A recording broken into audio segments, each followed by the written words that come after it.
The shrill ring of Jack's phone pierced the darkness at exactly midnight. I wasn't supposed to see it.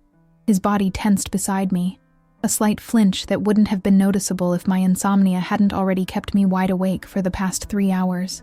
The blue light illuminated his face as he glanced at the screen. I saw it too. "Doctor?" The caller ID read. My husband's fingers trembled slightly as he declined the call, placing the phone face down on the nightstand before turning away from me. "Work?" I whispered, my voice eerily calm despite the sudden hollowness spreading through my chest. "Yeah," he mumbled. "Probably about Mrs. Henderson's test results. I'll call back in the morning." 5 minutes later, while his breathing had steadied into the rhythm of feigned sleep, the phone vibrated with a text. This time, I was quicker. I reached across his body, ignoring his startled protest, and grabbed the device. "Laura, please, it's just work," he said, suddenly alert, reaching for the phone. But I had already seen the message preview. "Call me back when you can. I need to hear your voice." "Give me the phone, Jack," I demanded, surprised by the steel in my voice. His hesitation told me everything. When I unlocked his phone, his password still my birthday, a cruel irony, and called back the doctor, I wasn't prepared for what happened next. A woman answered on the first ring. "Jack," she breathed, her voice intimate and soft. "I thought you couldn't talk." "This isn't Jack," I replied, my words hanging in the air between us like icicles. "This is his wife." The silence stretched for 3 heartbeats before she spoke again. "Oh God," she whispered. "Who are you?" I asked, though somewhere deep inside I already knew. "I'm so sorry," she said, her voice breaking. "I didn't know he was still... I thought you were separated." Jack was frantically trying to take the phone from me now, his face drained of color, eyes wild with panic. I stepped out of bed, moving toward our bathroom, locking the door behind me. "Tell me your name," I insisted, sitting on the cold tile floor, my back against the door as Jack pounded on it. "Kate," she finally answered. "Kate Montgomery. I work with Jack at Boston Memorial, the new cardiologist," I said flatly, remembering the department dinner 6 months ago.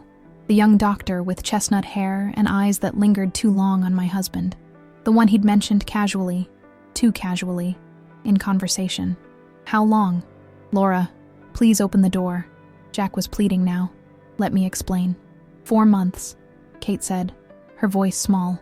"He told me you knew it was over between you, that you were just figuring out the details of the divorce."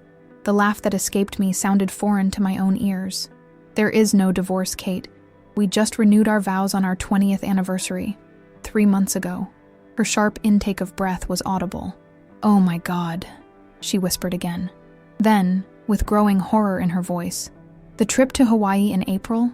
He said that was a medical conference." "Our second honeymoon," I corrected, feeling strangely detached now, as if I were floating above the scene, watching someone else's life implode. "Laura," Jack's voice was desperate. "Please." "I have to go," Kate said suddenly. "I'm so sorry. I didn't know. I swear I didn't know." Before she could hang up, I asked one final question, the one burning through me like acid. "Did you tell him you love him?" The silence was answer enough. "He tells me the same thing every night before we fall asleep," I said, my voice steady despite the tears now streaming down my face. 20 years, and he's never missed a night. I ended the call and sat there in the dark bathroom, Jack's pleas becoming background noise as the reality crashed over me in waves. 20 years of marriage, 2 children we'd raised together, countless memories, dreams, plans for our retirement, all of it built on quicksand. The phone buzzed again in my hand. A text from Kate. "I'm so sorry. I truly didn't know. He told me he loved me too." As dawn broke through the bathroom window, painting the walls a pale pink, I finally unlocked the door. Jack had eventually stopped knocking, and the house was quiet now. I found him sitting at our kitchen table, head in his hands. When he looked up, his face was haggard, eyes red-rimmed. "Laura," he began, but I held up my hand. "Don't," I said simply, placing his phone on the table between us. "Just don't. My name is Laura Carter. I'm 52 years old, and until last night, I thought I was living a good life in our colonial-style home in Brookline, Massachusetts. A comfortable life, a life I had earned through years of compromise, sacrifice, and what I believed was mutual respect.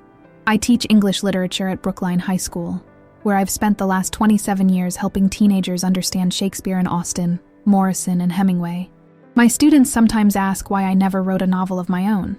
I always laugh and tell them some people are meant to appreciate art, not create it. The truth is, I gave up that dream when Jack was in medical school, and someone needed to pay the bills with a stable job. Our morning routine hasn't changed in decades. I wake up at 5:30, brew coffee, prepare breakfast, pack lunches if the kids are home, and leave for school by 7:15. Jack rises at 6, however, showers, eats whatever I've made, and heads to Boston Memorial Hospital, where he's now chief of cardiology. At least, that's what normal mornings look like. Today, I sit across from a stranger wearing my husband's face, wondering how I never noticed the gradual disappearance of the man I married. How could you? I finally ask, my coffee untouched. 20 years, Jack. 22, he corrects automatically, then winces at his own response. He's right. We met in college, dated through his medical school, married when he started his residency. I supported us on my teacher's salary while he worked 100-hour weeks for almost no pay. I postponed my master's degree to have Emily when he was just starting his practice. I organized our lives around his career, his schedule, his ambitions. It didn't mean anything. Jack says, the oldest cliche in the book. I raise an eyebrow. You told her you loved her? He flinches. It's not what you think. Enlighten me, I say, surprised by my own calmness. The shock is still cushioning the blow, I suppose. Jack runs his hands through his salt and pepper hair, still thick, unlike many men his age. He's always been handsome. At 54, he still turns heads when we walk into restaurants. When we used to walk into restaurants. She's young, Laura. She made me feel young again, I supply. Important? Desired? Choose your midlife crisis explanation carefully, Jack. He looks ashamed, at least. I never meant for it to happen. Another cliche. I wonder if there's a handbook somewhere for adulterous husbands. Our son Michael calls while we're sitting there. He's 20, studying engineering at MIT just across the river in Cambridge. He wants to know if he can bring laundry home this weekend. I tell him, of course. My voice miraculously normal. I don't tell him his father has blown up our family with a phone call at midnight. I think about our daughter Emily in Chicago, 24, and already making a name for herself at an architecture firm. How am I going to tell her that her father, her hero, isn't the man we thought he was? My phone pings with messages from colleagues asking where I am. I've never missed a day without calling in. Not even when I had pneumonia 3 years ago, and Jack had to practically tie me to the bed to keep me home. I should go to work, I say, standing up. Laura, we need to talk about this, Jack pleads. What's there to talk about? You've been sleeping with a colleague for 4 months. You told her you love her. You lied to me every single day, looked me in the eyes after being with her, and said you loved me too. I do love you, he insists. I laugh, and it sounds hollow even to my own ears. That's not what love looks like, Jack. I go upstairs to shower and dress for work. My movements are mechanical, automatic. I apply makeup carefully, covering the dark circles under my eyes. I choose a burgundy dress I know looks good on me, pair it with boots and a cardigan, armor for the day ahead. When I come back downstairs, Jack is still at the kitchen table, staring at his phone. He looks up, startled by my appearance. You're really going to work? He asks incredulously. Unlike some people in this house, I don't lie about where I'm going, I reply, grabbing my bag and keys. Don't be here when I get home. He stands up quickly. Wait, what? Laura, this is my house too. Is it? I ask, suddenly tired. You've been playing house with Dr. Montgomery for months. Stay with her. Laura, be reasonable, he says, following me to the door. We need to discuss this like adults. I turn to face him. I've been an adult for our entire marriage, Jack. I've been responsible, supportive, understanding. I've built my life around making yours easier. And this is how you repay me. It was a mistake, he says, his voice breaking. A terrible mistake. No, I correct him. A mistake is forgetting an anniversary or saying something thoughtless in an argument. This was a choice. Hundreds of choices every day for 4 months. I drive to school on autopilot, park in my usual spot, and sit in my car for 10 minutes, staring at nothing. Then I walk into the building, smile at the receptionist, and proceed to teach 5 classes about Toni Morrison's beloved, as if my own life hasn't just been shattered into a million unrecognizable pieces. My colleague Diana notices something is off at lunch. "Are you okay?" she asks, her forehead creased with concern. "You seem distant." "Fine," I say brightly. "Just didn't sleep well." If she only knew how true that was. By the time the final bell rings, I've made a decision. I'm not going home. I can't face that house right now. Can't sleep in our bed. Can't look at 22 years of photographs on our walls. I check into the Marriott 3 miles from our house and order room service. I take a scalding hot shower and cry until there's nothing left. Then I call my sister Jennifer in Portland, Oregon. "Jack cheated on me," I tell her without preamble. "With a doctor from his hospital." Her gasp is audible. "Laura, no, Jack wouldn't." "He did." I cut her off. "For 4 months. That son of a bitch," she breathes. "I'm coming out there." "No need," I say. "I just needed to tell someone real." The next morning, I wake up disoriented in the hotel room. For a blessed few seconds, I don't remember why I'm here. Then reality crashes back, and I reach for my phone. 17 missed calls from Jack, 10 text messages, 3 voicemails. I ignore them all and call the school to request a substitute for the day. The secretary sounds concerned. I've used maybe 5 sick days in my entire career, but I assure her it's just a migraine. Around 11 a.m., I finally work up the courage to go home, hoping Jack will be at the hospital. Our house looks exactly the same from the outside. The fall mums I planted last weekend still brighten the front steps. The wreath I made for autumn still hangs on the door. Everything looks normal, as if mocking the chaos inside. When I unlock the door, I'm greeted by silence. Relief washes over me until I walk into the kitchen and find Diana, my friend and colleague, sitting at my table with Jack. They both look up, startled by my entrance. "Laura," Diana says, rising quickly. "I was worried when you didn't come in today." I stare at them, confusion clouding my thoughts. "What are you doing here? With him?" Jack looks down at his hands. Diana takes a step toward me, her expression gentle, practiced. "Jack called me," she explains. "He was concerned about you." I laugh, the sound sharp and brittle. "Concerned? About me? That's rich." "Laura," Jack begins, "I just thought you might need a friend." "And you appointed yourself my friendship coordinator?" I ask, anger flaring. "After what you did." Diana glances between us, her professional counselor face firmly in place. Of course, that's why he called her. Diana isn't just my friend. She's the school guidance counselor. Jack thinks I need to be managed. "Why don't we sit down?" Diana suggests, using the same tone she probably uses with troubled teenagers. "No," I say firmly. "I'd like you to leave, Diana. This isn't what it looks like.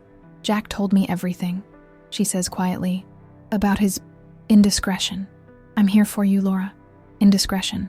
Such a tidy word for 4 months of lies, for whispered I love yous to another woman, for making a fool of me in front of his entire hospital. Did he tell you it's been going on for 4 months? I ask. Did he tell you he took her on trips? Did he tell you he told her he loved her?" Diana's expression falters slightly. "He explained that he made a terrible mistake." "Get out," I interrupt, my voice steady. "Both of you, get out of my house." "Laura, be reasonable," Jack says, standing now. Diana's trying to help. "Reasonable?" I repeat. "You cheat on me for months, lie to my face every day, and now you're gathering my friends to what? Convince me to forgive you? Make me look like I'm overreacting?" Diana reaches for my arm. "Laura, that's not what—" I step back. "How long have you known, Diana? Did everyone at school know? Was I the only one in the dark?" Her face pales. "I didn't know anything until Jack called me this morning, I swear." But there's something in her eyes. A flicker of... what? Guilt? Knowledge? I've known Diana for 15 years. We've shared lunches and happy hours, babysat each other's children, supported each other through her divorce and my parents' deaths. "Look me in the eye and tell me you never suspected anything," I demand. She can't meet my gaze. "Laura, it wasn't my place to..." The second betrayal hits me like a physical blow. "You knew," I whisper. "You knew and you didn't tell me." "I didn't know," she insists. There were rumors about Jack and a doctor. I didn't believe them." "Rumors," I repeat. "At my school? Among my colleagues?" Jack steps forward. "Laura, don't blame Diana. This is on me." "Oh, I blame you both," I say, my voice ice cold. "Get out, now." Diana grabs her purse, looking stricken. Laura, please. I was trying to protect you. Like hell you were. I snap. You were protecting yourself from an uncomfortable conversation. Some friend. After they leave, I sink onto the kitchen floor, my back against the cabinets, and allow myself 10 minutes of sobbing. Then I wipe my face, stand up, and begin methodically going through our house. I find evidence of Jack's betrayal everywhere once I start looking. Credit card statements showing dinner charges when he claimed to be working late. A receipt for women's perfume I never received. Hotel bills from conferences that don't match the cities he told me he was visiting. In his desk drawer, I find a small jewelry box containing a silver bracelet I've never seen, with an inscription, "To New Beginnings, Love Always, K." The date engraved is just 2 weeks ago. My phone buzzes with texts from colleagues checking on my migraine. I wonder how many of them knew, how many whispered about poor Laura Carter, the oblivious wife, when I walk down the school hallways. By evening, I've packed 3 suitcases with my essentials. I book a long-term stay at an extended residence hotel across town and load my car. As I'm making my final trip downstairs with my laptop and some framed photos of the kids, Jack walks in. "What are you doing?" he asks, alarmed at the sight of my suitcases. "Leaving," I say simply. "Laura, don't be dramatic," he says, blocking the door. "This is your home."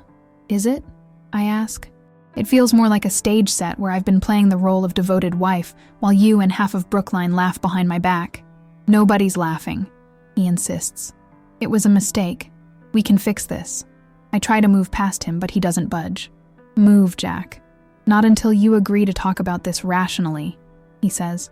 "I've ended things with Kate. Completely. I told her it was a mistake and that I love my wife." "How noble," I say, my voice dripping with sarcasm. "Should I be grateful? Give you a medal for doing what you promised to do 22 years ago?" "I'm trying here, Laura," he shouts, frustration breaking through. "What do you want from me?" "I wanted a husband who didn't cheat," I reply calmly. "I wanted a friend who would tell me the truth. I wanted colleagues who didn't pity me behind my back. But apparently that was too much to ask." His face crumples. "I'm sorry. I'm so sorry." "Your sorry doesn't fix this," I say, finally pushing past him. "Nothing fixes this." I drive away from the house we've shared for 18 years, the garden I've tended, the kitchen where I've prepared thousands of meals, the bedroom where we made love just 3 nights ago.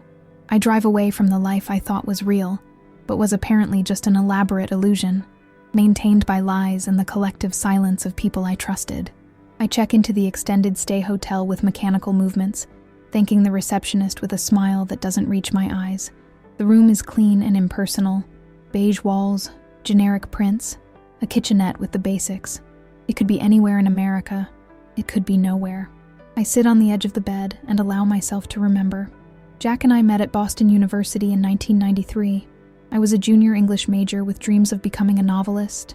He was a senior pre-med student, brilliant and focused.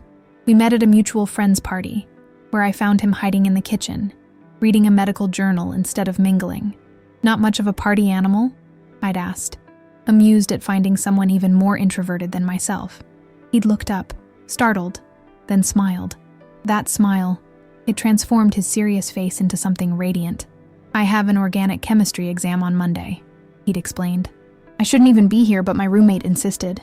We talked for hours that night, about books and medicine, dreams and fears. He walked me back to my dorm in the cold October air, our breath forming clouds between us. When he asked for my number, I felt like I'd won a lottery I hadn't even known I'd entered. Our courtship was sweet and old-fashioned by today's standards. He brought me coffee during late-night study sessions. I proofread his medical school applications. We went to cheap movies and shared plates of pasta at Italian restaurants we could barely afford. He told me he loved me 3 months after we met, standing in the snow outside my dorm. I closed my eyes in the hotel room, remembering how young we were, how hopeful. When Jack got into Harvard Medical School, I was the first person he called. I still remember his excitement, the way he picked me up and spun me around in the middle of the quad. I'd never seen him so happy. "We'll make it work," I promised when he worried about the long hours ahead. "I'll be right here." And I was. I graduated and got a teaching job at a local high school. I lived on ramen noodles and peanut butter sandwiches so I could help with his books. I quizzed him on anatomy terms while we lay in bed. I brought him midnight coffee during his exam weeks.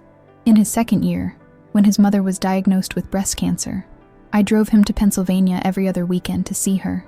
I held his hand at her funeral, watched him deliver a eulogy that left no dry eyes in the church. I helped him sort through her belongings afterward, packing up a life cut short. "I don't know what I'd do without you," he'd whispered that night, clinging to me like I was his lifeline. When he proposed after his graduation, it wasn't a surprise. We'd been building toward that moment for 4 years. The ring was small, all he could afford with his mountain of student debt, but I thought it was perfect. We married quietly before he started his residency. No elaborate wedding. We couldn't afford it, and neither of us wanted one. Just our closest friends and family in his aunt's backyard. I wore a simple white dress I'd found on sale. He wore the only suit he owned. We wrote our own vows, promising to support each other's dreams, to be partners in all things. The residency years were brutal. Jack worked 36-hour shifts, coming home gray with exhaustion. I'd run him baths, make sure he ate something, listen to his stories about difficult patients and demanding attendings. When he fell asleep mid-sentence, I'd cover him with a blanket and kiss his forehead. I put my master's degree plans on hold when we decided to start a family. Getting pregnant wasn't easy. The stress of residency affected Jack's fertility, and my irregular cycles didn't help. For 2 years, we rode the monthly roller coaster of hope and disappointment.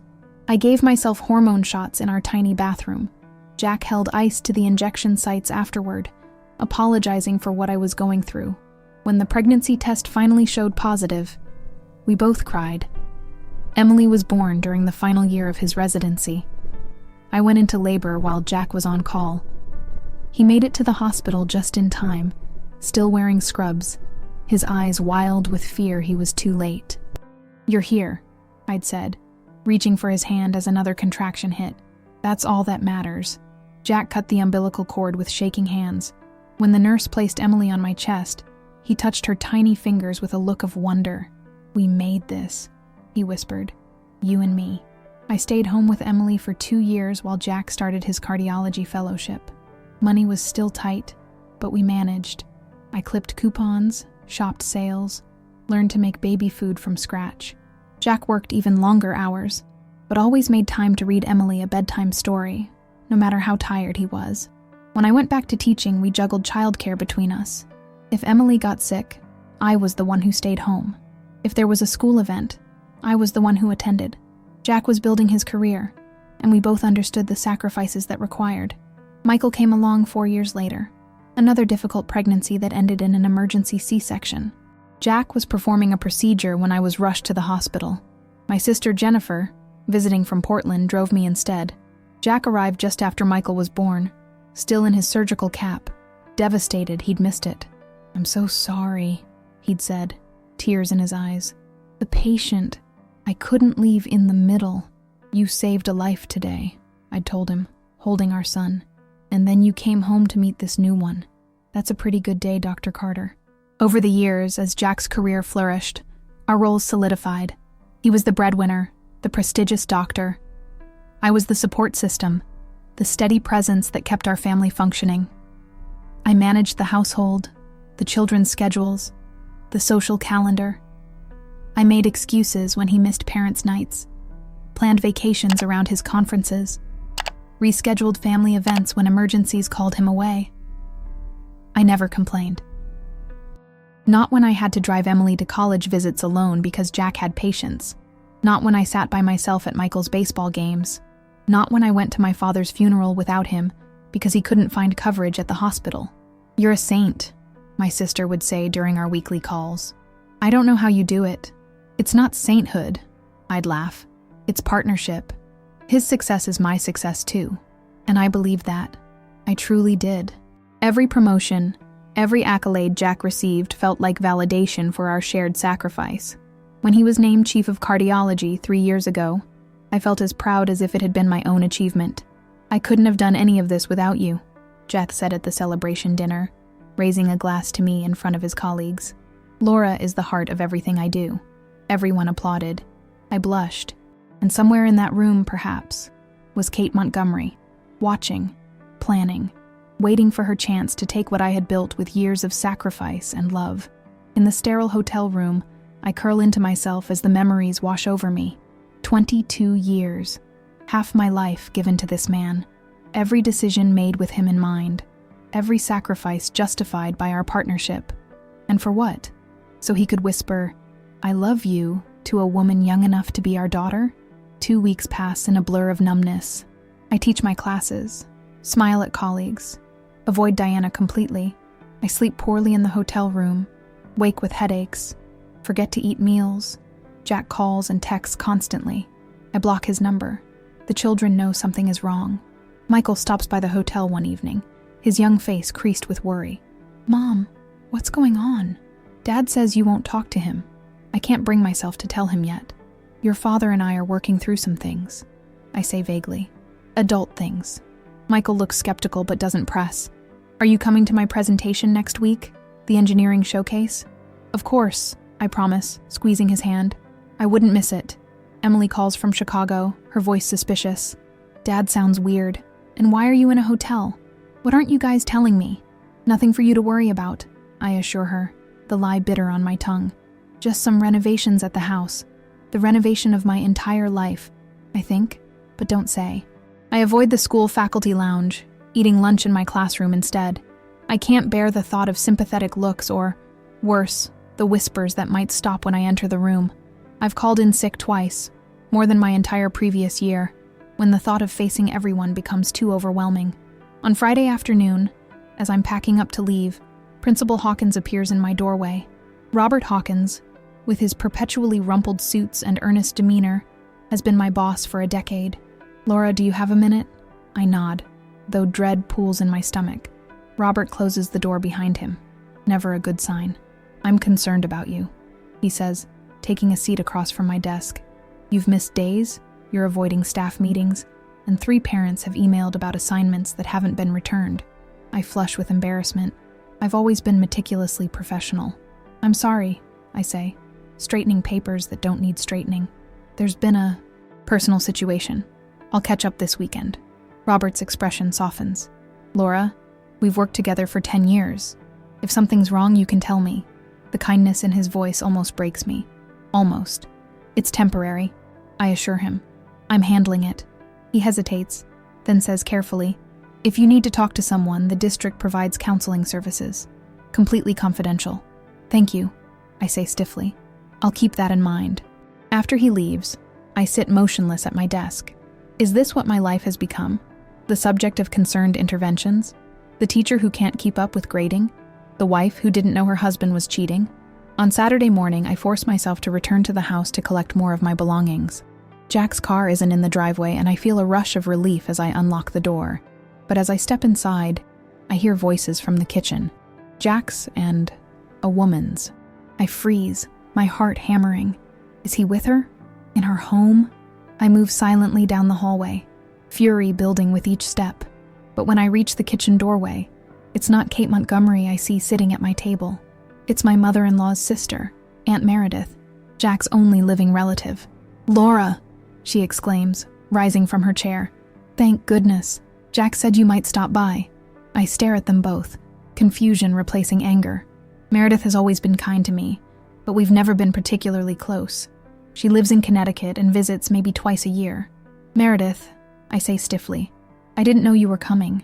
Jack called me," she explains, moving to hug me. I accept the embrace without returning it. "He said you two were having some difficulties." I shoot Jack a venomous look. Did he explain the nature of these difficulties? Jack looks down at his coffee cup. "Meredith knows everything, Laura. I thought she might be able to help us. Communicate." I laugh, a sharp, bitter sound. "Communicate?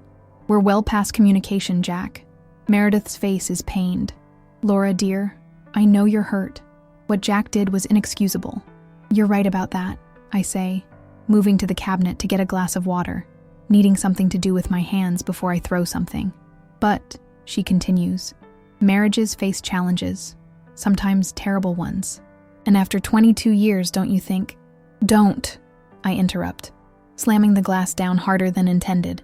"Don't you dare tell me what I should think or feel about my husband sleeping with another woman for months." "Laura," Jack begins, but I cut him off too. "And you," I turn to him, rage finally breaking through the numbness.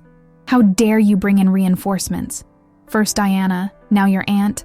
Who's next? A therapist? A priest? The entire hospital board? I'm trying to save our marriage, he shouts, standing up now. You won't even talk to me. There's nothing to talk about, I shout back.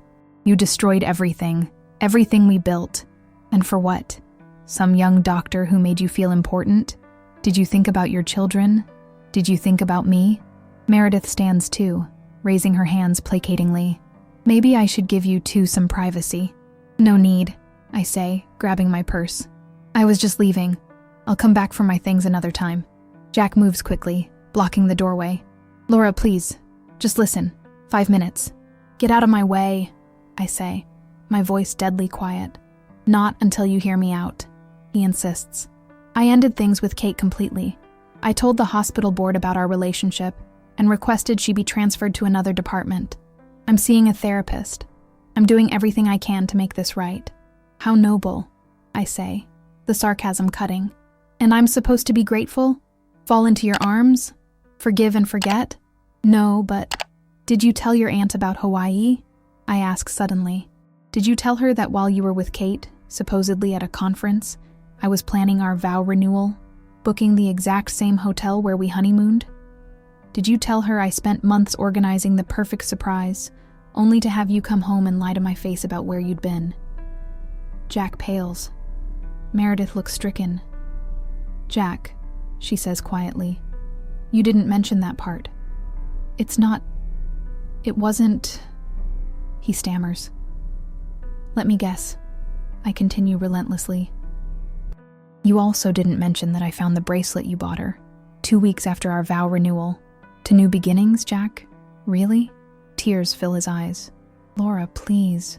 Or how about the fact that half my colleagues at school knew about your affair before I did? That I've been the subject of pitying whispers for months while I walked around thinking I had a faithful husband? Meredith sinks back into her chair, a hand over her mouth. I came here for my winter clothes, I say, suddenly exhausted. Then I'm leaving. If you want to save anything from this marriage, you'll get out of my way. Jack steps aside, defeat written across his face. As I move past him, my phone rings. I glance at it, expecting Emily or Michael, but the screen shows Boston Memorial Hospital. I answer warily. Hello? Mrs. Carter? A formal voice asks. This is Dr. Eleanor Winters, Chief of Staff at Boston Memorial. Yes? I reply, confused. I'm calling regarding a delicate situation involving your husband. I understand you're aware of his relationship with Dr. Montgomery. My face burns with humiliation. I turn away from Jack and Meredith, moving toward the living room for privacy. What about it? I ask coldly. Dr. Winters clears her throat. Well, I wanted to inform you that the hospital takes these matters very seriously. Dr. Montgomery has been transferred to our satellite facility in Worcester, and Dr. Carter has received an official reprimand. I see, I say, though I don't see at all why the hospital's chief of staff is calling me personally about this. The reason I'm calling, she continues, her voice awkward now, is that Dr. Montgomery has made certain allegations about gifts purchased with hospital foundation funds. My stomach drops. What kind of gifts? A bracelet, among other items, Dr. Winters says carefully. Normally this would be handled internally, but given the sensitivity of the situation, and since one of the receipts shows your name as the recipient, the room spins around me. Jack used hospital money to buy Kate's bracelet, and put my name on the receipt? I never received any bracelet, I say, my voice shaking. But I found one in my husband's desk drawer, silver, with an inscription about new beginnings. Is that the one? Dr. Winters' silence is answer enough. So, not only did my husband cheat on me, I say, loud enough for Jack to hear in the kitchen. He embezzled from the hospital to buy gifts for his mistress and used my name to cover it up. Jack appears in the doorway, his face ashen. Laura, I can explain. Mrs. Carter, Dr. Winters cuts in. We're conducting a formal investigation. We may need a statement from you. You'll have it, I promise, along with photos of the bracelet I found. Is there anything else my husband stole to give to his girlfriend that I should know about? Laura, Jack protests, moving toward me. Dr. Winters sighs. There appears to have been a weekend in New York charged to the Continuing Education Fund. New York, I repeat, memories flooding back. In March? When you told me you were at a conference in Philadelphia? Jack stops moving, trapped. "Mrs. Carter, I apologize for bringing this to you," Dr. Winters says. "But given the circumstances—" "No," I interrupt. "Thank you for calling. I appreciate your honesty. Unlike my husband, you seem to understand the concept." I end the call and stare at Jack, a stranger wearing my husband's face. "You stole from the hospital?" I whisper, incredulous. "You used my name on receipts for gifts for her?" "Laura, it's not what it sounds like," he begins, but I cut him off with a raised hand. "Don't," I say simply. "Just don't." I walk past him, past a shocked Meredith, and up the stairs to our bedroom. I methodically fill a suitcase with winter clothes, family photo albums, and the jewelry box containing my mother's pearls. When I come back downstairs, Jack is sitting on the bottom step, his head in his hands. "The board is meeting Monday," he says without looking up. "I'll probably lose my position, maybe my license. That's not my problem," I reply, stepping around him. 22 years, he says, his voice breaking. "You're just walking away from 22 years? I set down my suitcase and turned to face him one last time. "I'm not the one who walked away, Jack. You did that. With every lie, every secret meeting, every gift bought with stolen money. You walked away months ago. I'm just finally acknowledging it." As I load my car, I see Meredith watching from the window, her face streaked with tears. I give her a small nod before driving away from the house that was once my home, the life that was once mine, and the man I thought I knew. Sunday morning finds me standing in front of the bathroom mirror in my hotel room, really looking at myself for the first time in weeks. The woman staring back at me has dark circles under her eyes, hollowed cheeks, and threads of gray I hadn't noticed before among the chestnut brown.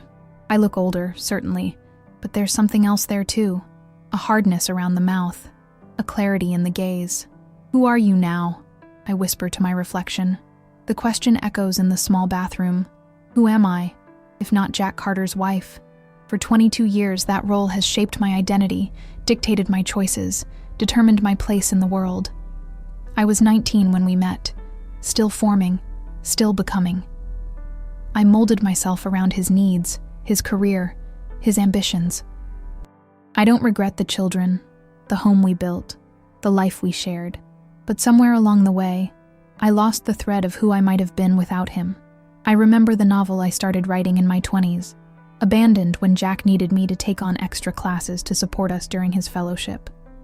The master's degree I never completed because Emily came along. The painting classes I quit when Michael's baseball schedule required a dedicated chauffeur.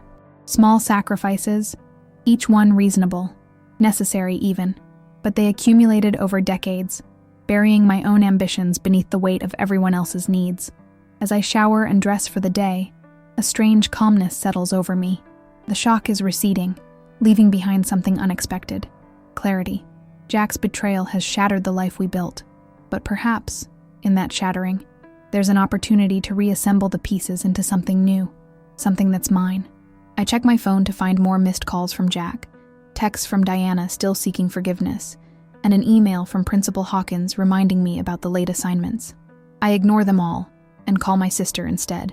"Jen," I say when she answers, "I need your advice." "I'm getting on a plane," she says immediately. "I can be there by tonight." "No," I tell her. "That's not necessary. I just need to talk to someone who isn't involved in this mess."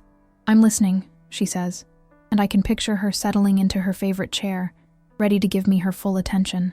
"Jack used hospital funds to buy gifts for Kate," I tell her. "He's probably going to lose his job. Maybe worse." Jennifer gasps. "That idiot. What was he thinking?" "He wasn't," I reply. "But that's not why I'm calling. I'm trying to figure out what I want." "What do you mean?" I pace the small hotel room as I try to articulate thoughts that have been forming since yesterday. Everyone assumes I should try to save this marriage. Diana, Meredith, probably the kids when they find out. 22 years is a long time to throw away. "It is," Jennifer agrees cautiously. "But that doesn't mean you have to forgive him." "That's just it," I say, stopping by the window to look out at the parking lot below. "I don't know if I want to. Not because I can't forgive him, though that's a separate question, but because I'm not sure I want to go back to being who I was before." "And who was that?" she asks gently. "Jack's wife," I reply simply. "His support system. The one who makes everything work while he gets all the glory. I've spent my entire adult life playing that role, and it didn't protect me from this humiliation. Jennifer is quiet for a moment. So what do you want, Laura? The question hangs between us. What do I want? Not what should I want, or what others think I should want. What do I, Laura Carter, want for myself? I begin, then stop, surprised by the answer rising within me. I want to finish my novel. I want to get my master's degree. I want to travel somewhere by myself, make decisions without consulting anyone else's schedule or needs. I want to discover who I might be if I put myself first for once. Then that's what you should do, Jennifer says, and I can hear the smile in her voice. Is it that simple? It can be, she replies. You're 52, not 90. You have time, Laura. And now you have freedom too, if you choose to take it. After we hang up, I sit down with my laptop and open a document I haven't looked at in nearly 20 years. The half-finished novel I abandoned when life with Jack became all-consuming. The words are rough, the plot meandering, but there's something there, a voice I barely recognize as my own, younger, but with sparks of the woman I might have become. I begin to type, not continuing the old story, but starting a new one.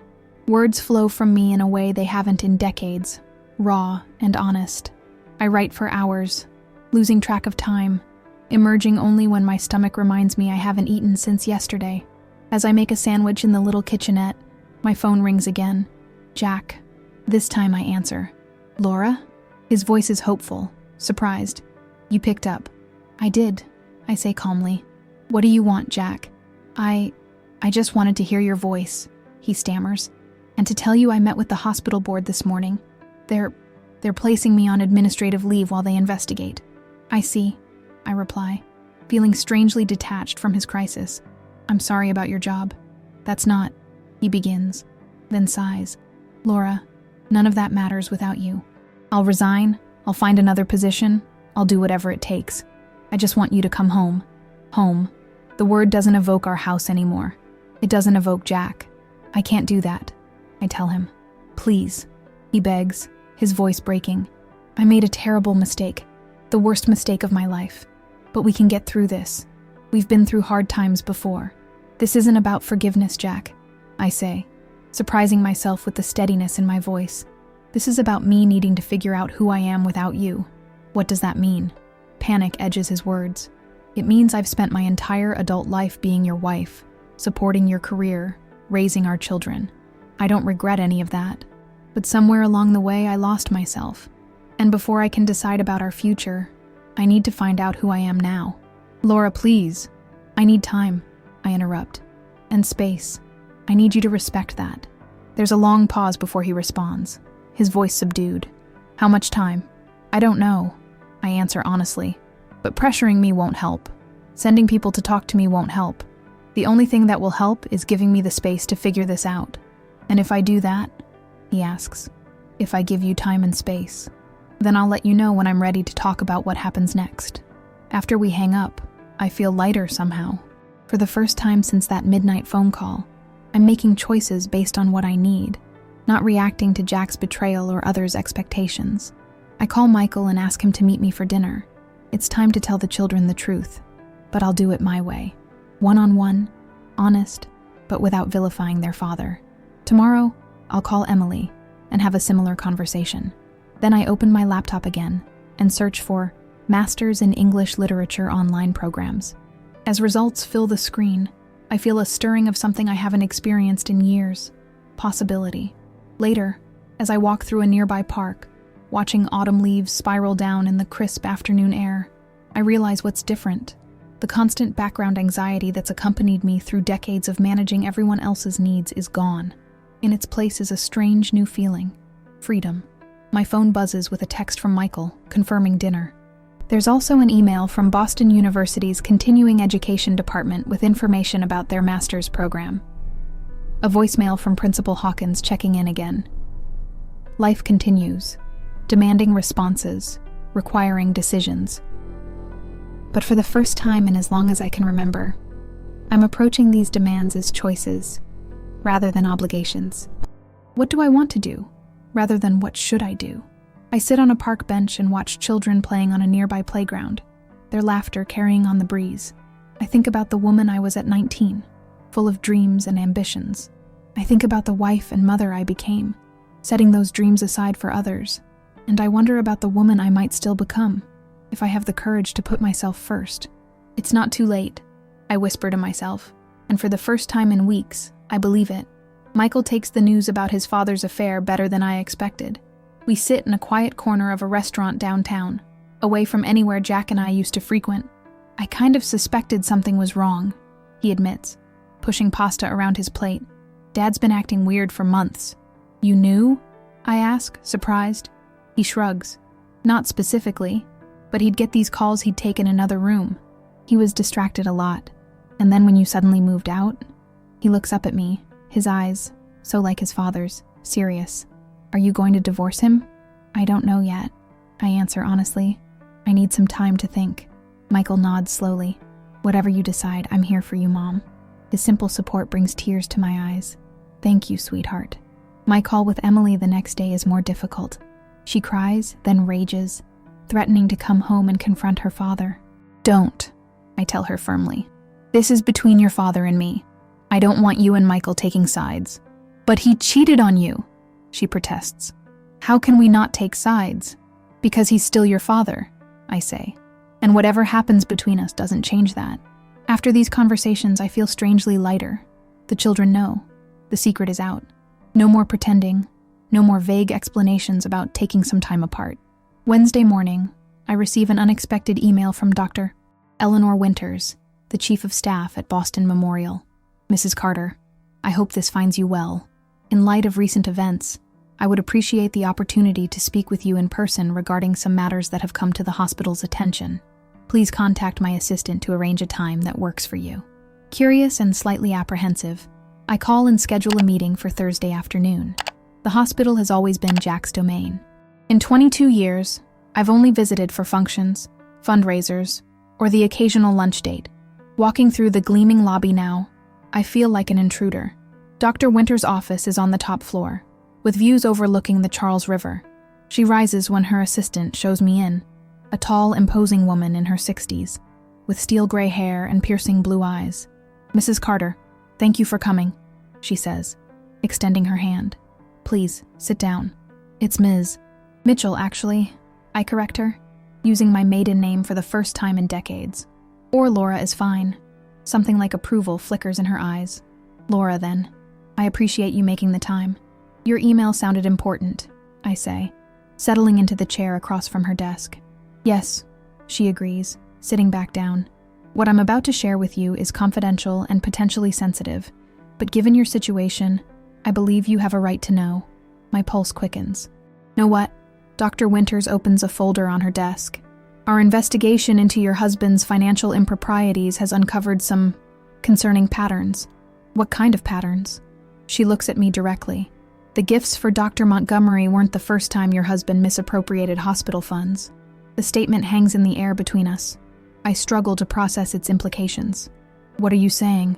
I'm saying, Dr. Winters continues carefully, that over the past 5 years, Dr.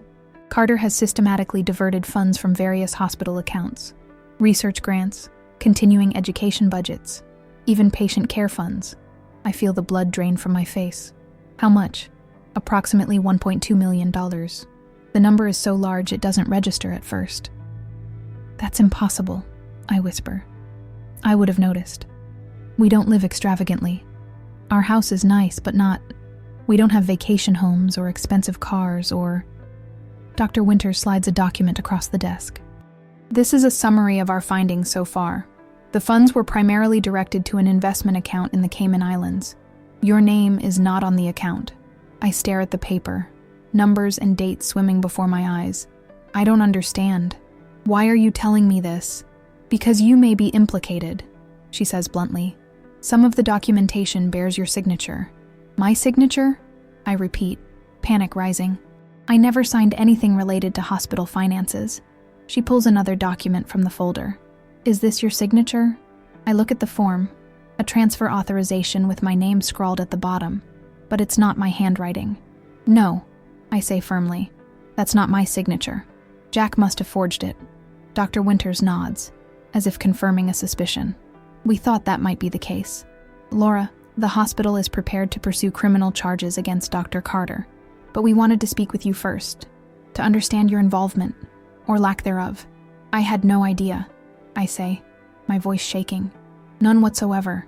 She studies me for a long moment, then seems to come to a decision. I believe you, and I want to be clear.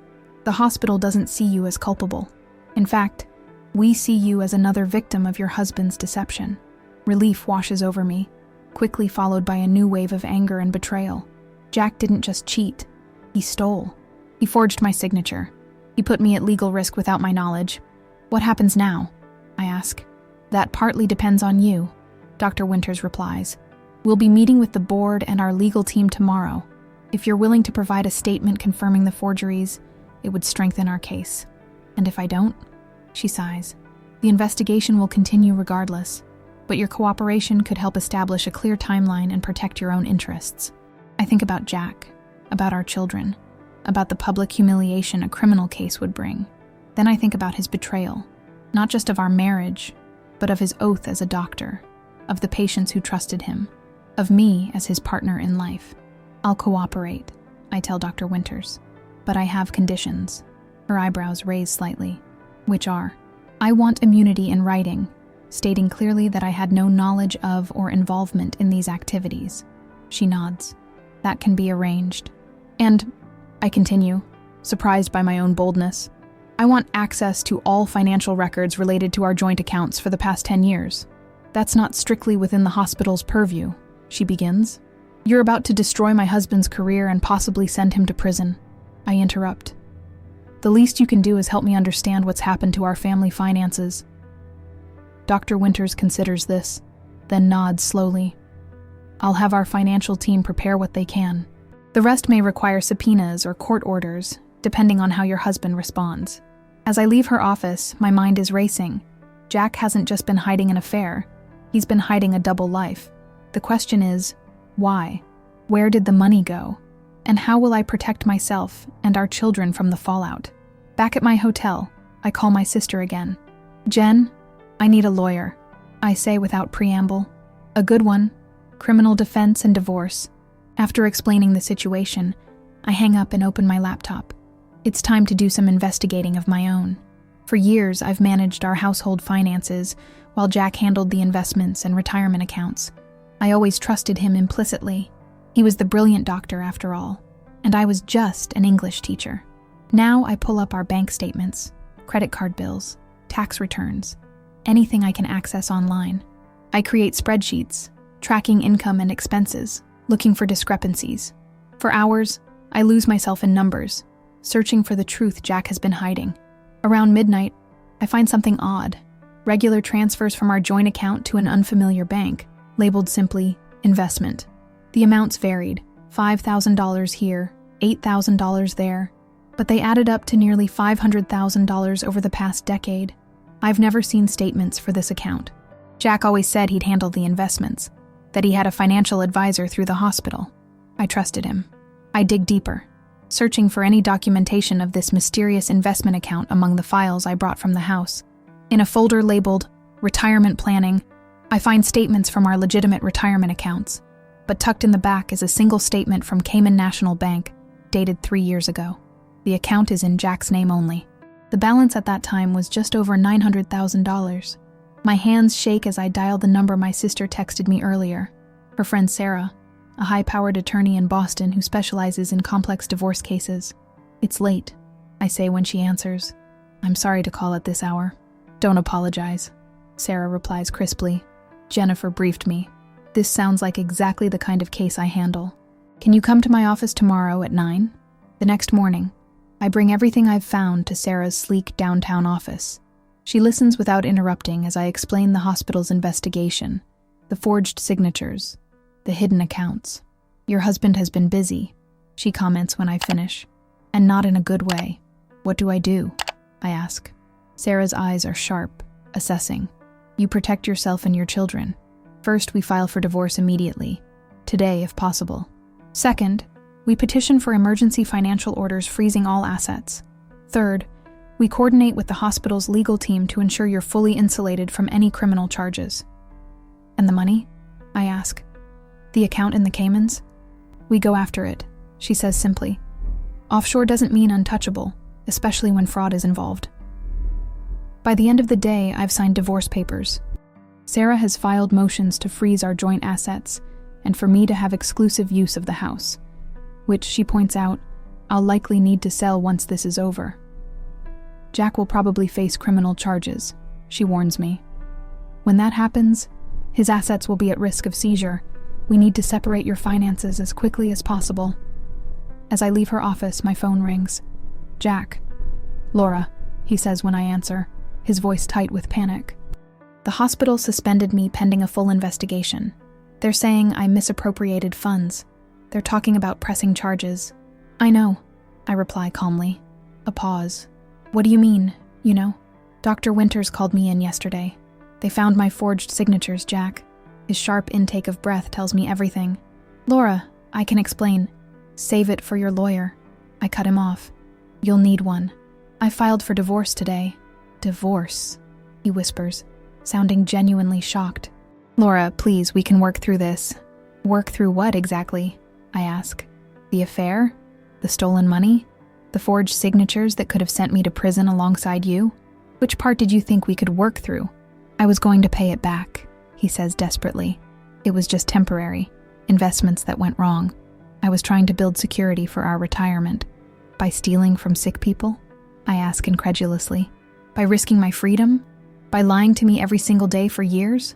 Laura, I found the Cayman account, Jack. I interrupt. I know about the money you've been hiding. Did Kate know? Was she part of this? No, he exclaims. She had nothing to do with the money. That was something else entirely. Something else. I repeat. Well, you can explain that something else to the federal prosecutors. I'm done listening to your lies. I hang up, block his number, and walk to the subway station. A strange sense of calm settling over me. For weeks, I've been reeling from the discovery of Jack's affair, but now, with the full scope of his deception laid bare, I feel oddly liberated. The man I thought I married never existed. The life I thought we built was a facade. But in uncovering these painful truths, I've discovered something unexpected. My own strength. The next 3 weeks pass in a blur of legal meetings, financial forensics, and strategic planning. Sarah, my attorney, is ruthlessly efficient, helping me navigate waters I never imagined I'd have to chart. We've secured temporary support, she tells me during our third meeting. Jack will have to pay your hotel expenses plus a monthly stipend while the divorce proceeds. Does he have any money left to pay with? I ask. If the hospital is pursuing criminal charges? Sarah smiles thinly. That's why we moved so quickly. We've obtained a court order for spousal support that takes precedence over potential asset seizures. We've also filed for your half of all marital assets, including any funds he diverted without your knowledge. I've moved from the hotel to a small apartment in Cambridge, close to Michael's dorm at MIT. The rent is steep, but it's a month-to-month lease. Perfect, while my life remains in flux. Emily has flown in from Chicago twice, her initial rage at her father giving way to confused grief. I've encouraged both children to maintain their relationship with Jack, regardless of what's happened between us. He's still your father, I remind Emily over dinner at my new place. And whatever he did to me or to the hospital doesn't erase the good parts of who he was as your dad. How can you be so rational about this? She asks, her eyes red-rimmed. I'm so angry I can barely speak to him. I reach across the table to squeeze her hand, because being angry won't help me rebuild my life, and that's what I need to focus on now. The hospital's investigation has expanded, with the FBI now involved due to the international nature of the financial crimes. Jack has been formally charged with embezzlement, wire fraud, and forgery. His medical license has been suspended pending the outcome of the case. According to Sarah, he's hired high-powered defense attorneys who are trying to negotiate a plea deal. They're arguing that he intended to repay the funds, she tells me, that it was a temporary misallocation rather than theft. Do you believe that? I ask. Sarah shrugs. It doesn't matter what I believe. What matters is protecting your interests. I've started seeing a therapist, Dr. Marshall, who specializes in betrayal trauma. In her quiet office overlooking the public garden, I slowly unpack the layers of deception that defined my marriage. You're handling this with remarkable composure, she observes during our fourth session. Am I? I ask, genuinely curious. Sometimes I feel like I'm just going through the motions, like I'm watching someone else's life fall apart. That's a normal response to trauma, she assures me. Dissociation is a protective mechanism. But I'm also seeing real strength in how you're taking concrete steps to rebuild. And I am rebuilding. I've enrolled in Boston University's online master's program in English literature. Starting in the spring semester, I've joined a writing group that meets weekly at a bookstore in Harvard Square. I'm reconnecting with old friends who drifted away during my marriage, people Jack never had time for or interest in. One evening, I receive an unexpected call from Kate Montgomery. "Please don't hang up," she says quickly when I answer. "I know I'm the last person you want to hear from, but I have information you might need." My instinct is to end the call immediately, but something in her tone gives me pause. "What kind of information?" "About the money Jack took," she says, "and where it went.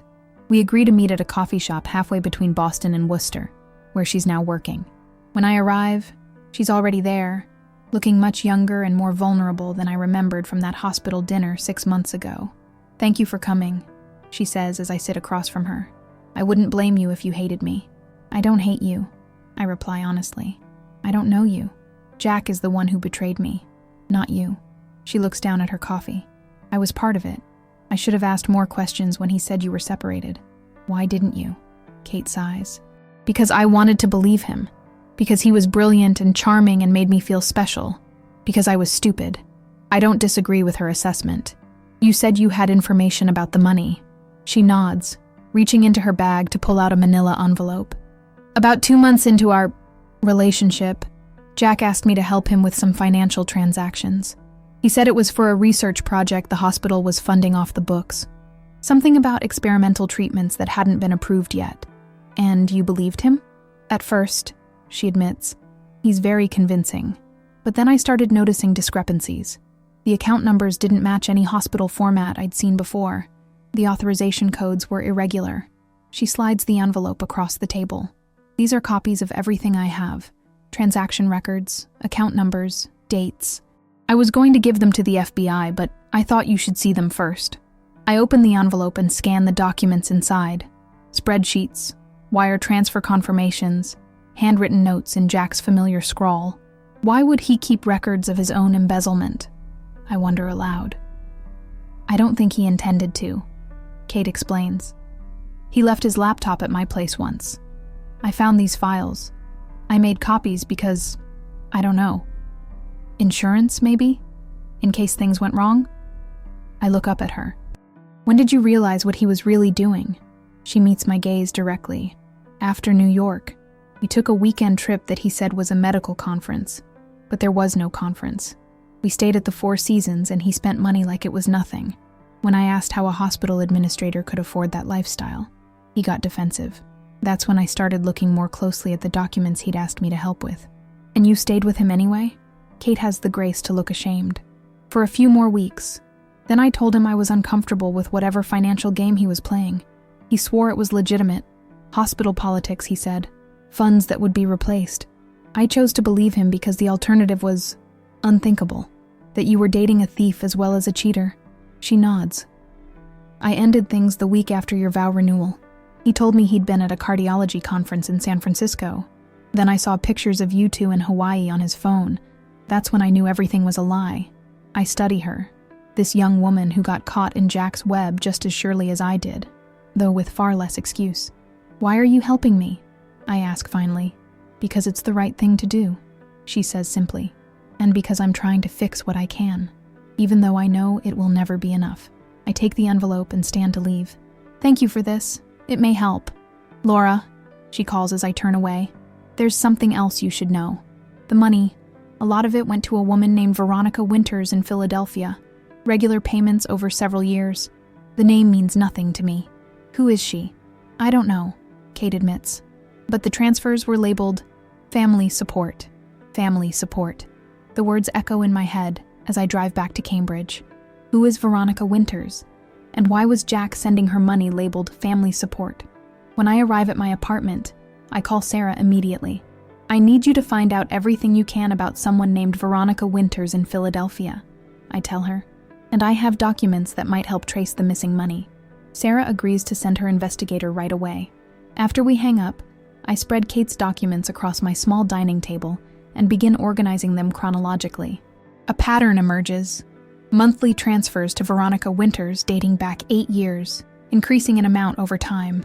The most recent was 2 weeks before Jack's phone rang at midnight. While I wait for Sarah's investigator to arrive, I do what any English teacher would do. I Google. Veronica Winters Philadelphia brings up several social media profiles. I click on the first one, a Facebook page belonging to a Veronica Winters, 39, dental hygienist at a practice in suburban Philadelphia. Her profile picture shows a pretty woman with dark hair and familiar eyes. Eyes I've seen every day for 22 years, staring back at me from my husband's face. Eyes our children inherited. With shaking hands, I click through her photos until I find what I'm looking for. A picture of a boy, around 8 years old, with Jack's smile, Jack's cleft chin, Jack's cowlick at the crown of his head. The caption reads, "Tyler's first day of 3rd grade. So proud of my little man." Everything stops. The room spins. Jack doesn't just have a mistress. He has another son. I close the laptop and sit in stunned silence, pieces falling into place. The trips to Philadelphia over the years. The conferences that never seemed to produce any papers or presentations. The money, always flowing out, never accounted for in our joint expenses. Jack has been living a double life for at least 9 years. And I, the supposedly intelligent woman, the careful manager of our household, never suspected a thing. When Sarah's investigator arrives an hour later, I show him what I've found. His expression remains professionally neutral, but he nods grimly. "We'll verify everything," he assures me. "Birth certificate, financial records, property ownership. If there's a connection to your husband, we'll find it." That night, I lie awake staring at the ceiling of my rented apartment. The magnitude of Jack's betrayal expands with each revelation, from an affair with a colleague to financial crimes to, apparently, a secret family maintained for nearly a decade. Yet oddly, this latest discovery doesn't hurt as much as that first midnight phone call. Perhaps I've reached the limit of pain one betrayal can inflict. Or perhaps, with each new revelation, the Jack I thought I knew recedes further into fiction, becoming a stranger whose actions can no longer touch my heart. Tomorrow, I'll share this information with the FBI agents investigating Jack's finances. Tomorrow, I'll call my children and somehow find the words to tell them they have a half-brother they've never met. Tomorrow, I'll continue the practical work of disentangling my life from Jack's elaborate web of lies. But tonight, I allow myself to feel something unexpected. Pity. Not for myself, but for Jack, a man so empty inside that he created multiple lives to fill the void and ended up with nothing. The news breaks on a Tuesday morning. The Boston Globe's headline reads, "Prominent cardiologist charged with embezzlement. Secret family revealed." Jack's professional headshot stares out from the front page, his expression confident, trustworthy, the perfect mask for a man who lived on lies. My phone explodes with calls and texts. Colleagues, friends, even parents of former students reach out with messages of support or barely disguised curiosity. I turn off notifications and focus on preparing for the day ahead. I'm back at school full-time now. Principal Hawkins has been surprisingly supportive, creating a buffer between me and any potential gossip. Most of my students are either oblivious to the scandal or tactful enough not to mention it. Teaching provides a sanctuary, 3 hours each day when I can lose myself in literature instead of the wreckage of my personal life. After my last class, Diana appears in my doorway. "We haven't spoken since that morning in my kitchen 2 months ago. Can we talk?" she asks tentatively. I consider refusing, but the anger I once felt toward her has faded into something more like indifference. 5 minutes, I tell her, continuing to pack up my materials. She closes the door and takes a seat at one of the student desks. "I saw the news. I'm so sorry, Laura. I had no idea about any of it." "Neither did I reply. That was rather the point of his deception. Diana flinches at my tone. "I should have told you about the rumors when I first heard them. I was a coward, and I betrayed our friendship. I don't expect forgiveness, but I wanted you to know how deeply I regret it." I look at her, really look at her, for the first time in months. The guilt and remorse in her eyes seem genuine. "Why didn't you tell me?" I ask, genuinely curious now. She sighs heavily. "Because I didn't want to hurt you if it wasn't true. Because I was afraid you'd shoot the messenger, because it was easier to pretend I didn't know. She pauses. All terrible reasons, in retrospect. I nod, acknowledging her honesty, if not quite accepting her apology. I have to go. I have a meeting. Of course, she says, standing quickly. Just know that I'm here, if you ever need anything. I shoulder my bag and head for the door. I appreciate that, but I'm doing okay on my own. My meeting is with the FBI agents investigating Jack's case. We've spoken several times since Kate provided her documents, each conversation revealing new layers of Jack's deception. Today, Agent Rivera wants to discuss the discovery of a second offshore account, this one in Veronica Winters' name. We believe Dr. Carter set it up for her about 5 years ago, she explains in the sterile conference room at the FBI's Boston field office. Approximately $300,000 has been transferred there, separate from the direct support payments. For what purpose? I ask. Agent Rivera's expression remains professionally neutral. We're still determining that. It could be a nest egg, or it could be part of a larger financial strategy. Ms. Winters is cooperating with our investigation. Have you spoken with her? I'm not sure why I'm asking. What could this woman, my husband's other, partner? Victim? Possibly have to say that I'd want to hear? We have, Agent Rivera confirms. She claims she didn't know the source of the money. Dr. Carter told her it came from a family inheritance and investments. And she believed that? For 9 years? The agent shrugs slightly. People believe what they want to believe, Ms. Mitchell. I'm sure you understand that now. The comment stings, but I can't deny its truth. I believed in Jack's devotion for 22 years, despite mounting evidence to the contrary. As I leave the federal building, my phone rings.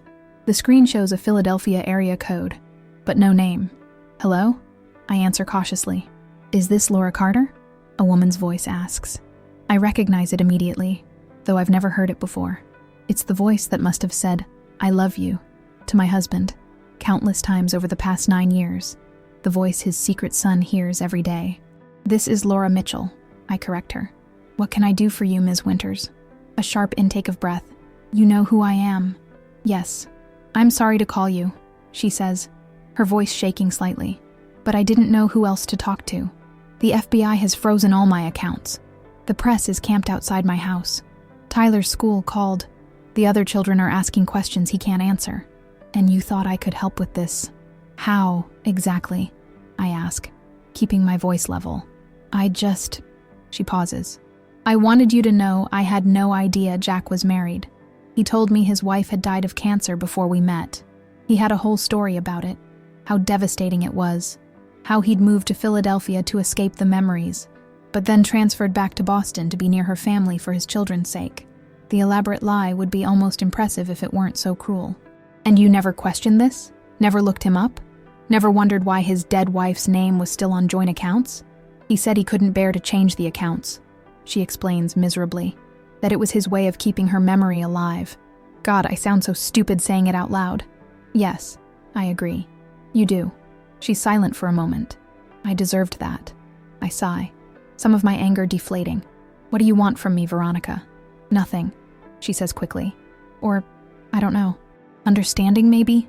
We're both victims of Jack's lies. That's where you're wrong, I tell her. You've known Jack for 9 years. I've invested 22 years of my life with him. We're not in the same category of victimhood. No, I suppose not, she concedes.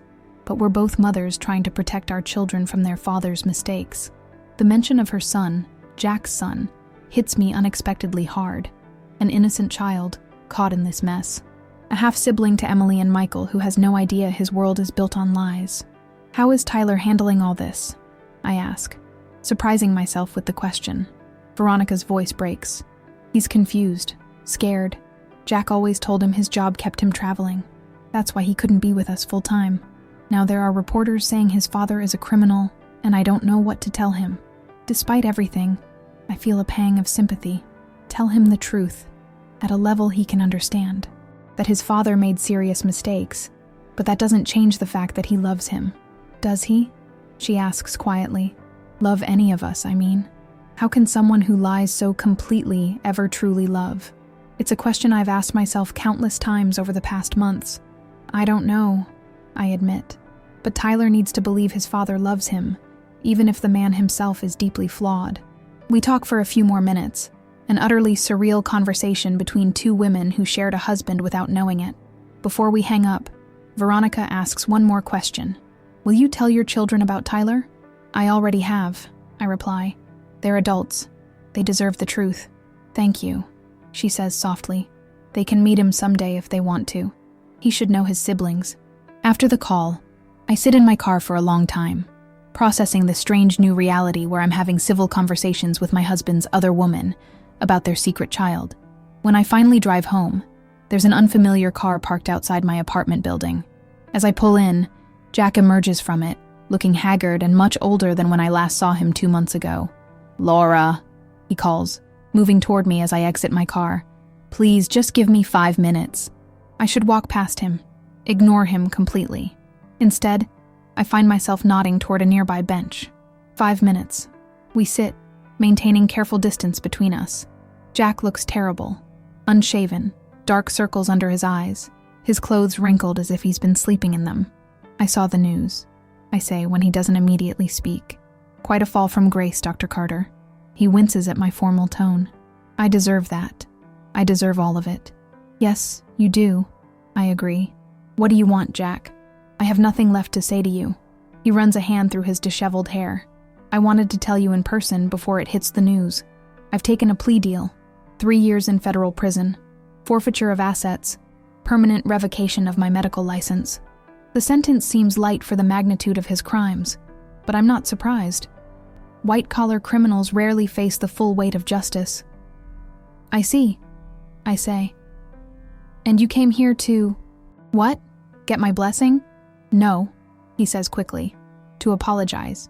To try to explain, though I know no explanation can possibly suffice. You're right about that, I tell him. Nothing you can say will make sense of what you did.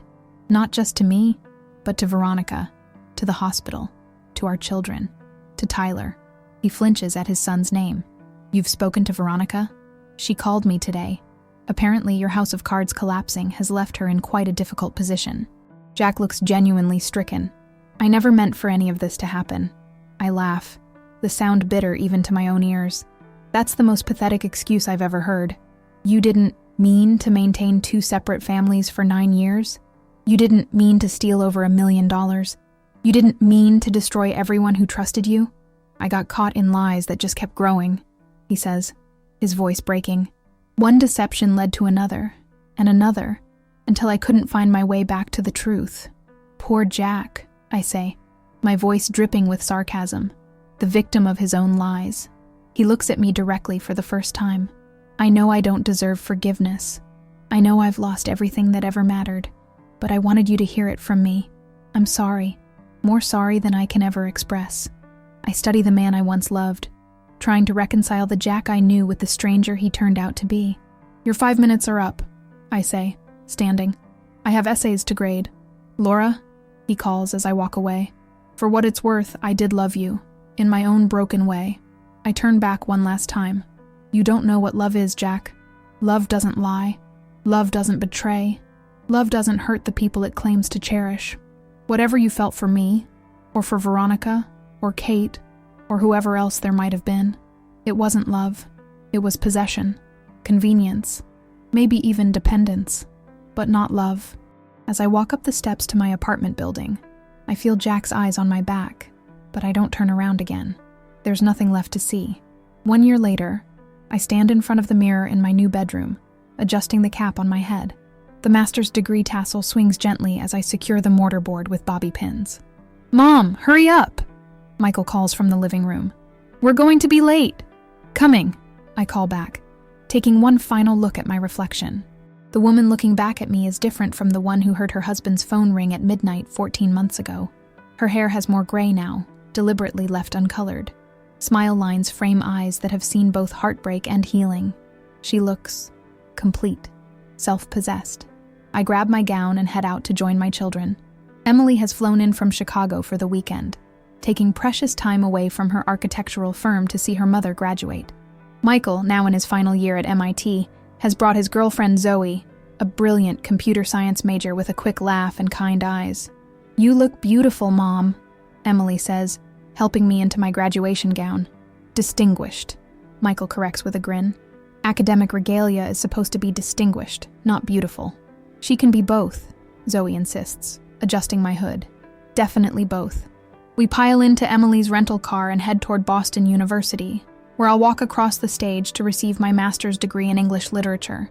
My thesis on resilience narratives in contemporary women's fiction received honors, a fact that still makes me flush with pride when I think about it. The ceremony passes in a blur of speeches, music, and names called in alphabetical order.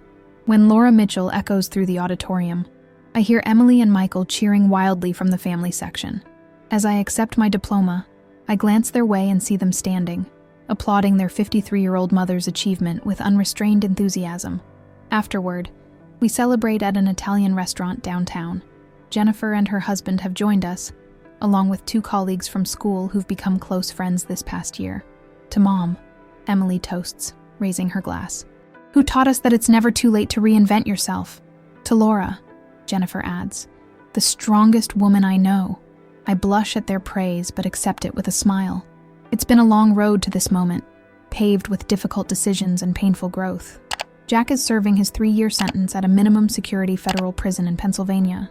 I visit him occasionally, not for my sake, but for our children's. They maintain relationships with their father despite everything, and I've chosen to support that choice rather than complicate it. The divorce was finalized 6 months ago. I kept my maiden name, a modest settlement, and the small condo I purchased with my portion of the proceeds from selling our house. Most of Jack's assets went to restitution for the hospital and legal fees. What remains is in trust for our children. Veronica and Tyler moved to Colorado after the scandal broke, seeking a fresh start away from the East Coast gossip. Emily and Michael have met their half-brother twice now, cautious encounters facilitated by Veronica, who has shown more grace through this ordeal than I might have in her position. Kate Montgomery transferred to a hospital in Seattle. She sent me a brief email before leaving, thanking me for my unexpected kindness during our one meeting and wishing me well. I never responded, but I don't harbor anger toward her anymore. She was just another player in Jack's elaborate production, albeit one who should have known better. As for me, I found an unexpected peace in reclaiming my life. Teaching still fulfills me, but now I also lead a creative writing workshop for adults at the local community center. My own novel, completely different from the one I abandoned decades ago, is halfway finished. I've traveled alone for the first time in my life, spending 2 weeks in England last summer visiting the homes of my favorite authors. After dinner, the children insist on walking me home. The night is warm for May, the air fragrant with blooming trees and promise. Emily links her arm through mine as we stroll through the quiet Cambridge streets. I'm so proud of you, Mom, she says. You know that, right? I squeeze her arm. That means everything to me, but I'm the one who's proud of you too. You've handled this past year with such maturity. Michael walks on my other side, hands in his pockets. We learned from the best, he says simply. At my door, they both hug me tightly before heading back to Emily's hotel. I watch them walk away, these adults who once were tiny beings I cradled in my arms. Despite everything, I've done something right in this life, something that can't be tarnished by Jack's betrayal. Inside my condo, I carefully hang my graduation gown in the closet and place the cap and diploma on my desk. Then I open my laptop and navigate to the document containing my novel, a story about a woman who loses everything she thought defined her, only to discover she's been more herself all along. I type a few sentences, then pause, thinking about the strange journey that brought me here. If Jack's phone hadn't rung that midnight, would I ever have found my way back to writing? Would I have pursued my master's degree? Would I have discovered the strength that lay dormant within me all those years? It's impossible to know. The path not taken remains forever unexplored. But this path, the one forced upon me by betrayal and lies, has led me to a truth I might never have otherwise discovered, that I am enough, by myself, without validation from anyone else. I think about something my thesis advisor said during our last meeting.